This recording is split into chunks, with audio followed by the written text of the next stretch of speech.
Hello. Throughout the course, we will also be using the GSL library, also known as the Guideline Support Library. This library adds some common missing functionality from the standard library. In the course, I will use Microsoft's implementation, but there are other implementations if you wish to use them. To get it, I scroll to the top and click on the green button and then copy the Git link. Next, I will open up Visual Studio and navigate to the CMake lists file. Here I will scroll to the top and clone this fetch content declare that we have for GOFW. I will then give it a new name that corresponds to the library and paste that link. We can get back to the browser to look what Git tags are available.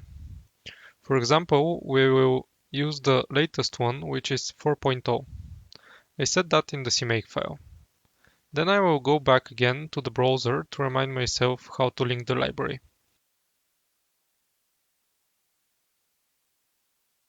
I find it here and copy the library name. Then I duplicate this target link libraries line and I paste the copied name. CMake will now regenerate the project automatically for me. I can now go to the main.cpp file and here at the top I will include GSL/GSL. We can now use structs and features from that library. One example is the zero terminated string, which is just an alias for a char pointer. So the parameter here becomes the pointer to a zero terminated strings array.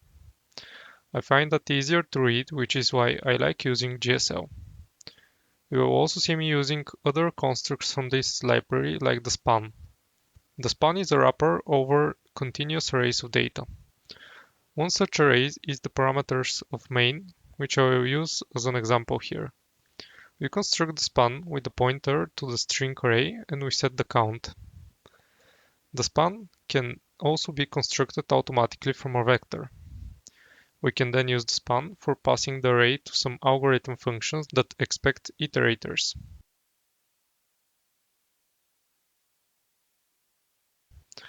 Another construct that I might use is the notNo. This struct makes that a pointer is set to something or will crash the program otherwise. All of the structs from this library are prefixed with GSL, so they're instantly recognizable. This is it for this introduction. See you in the next one.